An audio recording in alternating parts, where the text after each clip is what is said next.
Hi, today I want to talk about identity and how it is holding you back in both life and in business. Hello, my name is Becky, and I am a trauma informed life and business coach, which, as I say, is a fancy way of saying that I was raised by a narcissist. I survived to tell the tale, and now I help other amazing moms do the same thing in life and in business. So, back to identity. There has to be a belief that you can do the things that you want to do, right? Whether that's in life, parenting, business, in your career, your identity has to match your reality. Now, again, that sounds great in theory. In practice, it's not so simple. There are a lot of different traps and things that can trip us up, whether it's hearing negative news on TV, whether it's somebody cutting you off in traffic, a deadline that came up that you didn't know what it was going to be, right? Those are all the things that will throw us off our game. But we all have goals. We're all here to accomplish something, whether we will admit it or we don't. I mean, there are some people who are very forthright and they want to have a 6, 7 multi-million dollar business. There are other people who just want to be a great mom. And there's nothing wrong with having either of those things being your ideal life, right?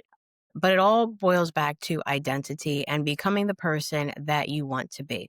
Now, I will tell you, I've spent countless years in therapy. I have a psychology degree and I continue to work on my own personal development, as do my clients.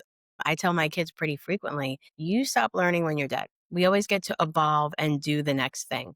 But I think in identity work, it definitely trips so many amazing women up because they have the ideals of society pressed on them, right? Well, you have to be a mom, you have to be a good wife, you have to excel in the bedroom and the boardroom, right? Like we have to be all the things to all the people. And then at the end of the day, you will get to a point when you're like, well, who am I? Who am I really being? Who am I showing up as?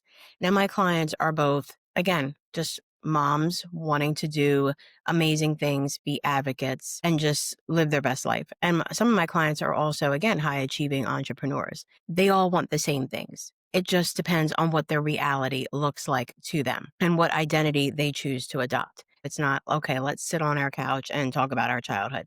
No, it's sitting down, realizing the things that made you who you are today, because that is the realization, right? That this happened, it happened for me, it didn't happen to me, because then if it says, oh, why does life happen to me? We're living in victim mode. Like, why did these events happen to lead me to where I am today? And now I get to make the choice on where I need to go moving forward. And that's kind of the basis of identity work. I would say it's getting to that lower level, that baseline of, okay, who am I and who do I want to become? And because I deal with a lot of women who've dealt with narcissistic partners and parents, a lot of that comes from a place of trauma. I find, in my space and the women I work with, so many people and women want to do so many amazing things in society, but they're stuck in some trauma pattern. Sometimes they know it, sometimes they don't know it. They may get stuck at a certain level and can't figure out for the life of them why they can't move above that level. Or they're fully aware that they have some trauma response that they know they need to work on because it's keeping them from doing the next right thing. And that's why I think identity work is so crucial, particularly in my field where we're talking about trauma. I know for many years, I was stuck with the identity of so many labels I gave myself. I was the product of two parents who didn't graduate high school. I was a teen mom. I grew up poor, a minority, a female, all of those things. These are just labels. And I think if we buy into the labels too much, we get stuck. And that is not anywhere where anybody wants to be. And I think that for me, there are too many people out there who are doing too much amazing work.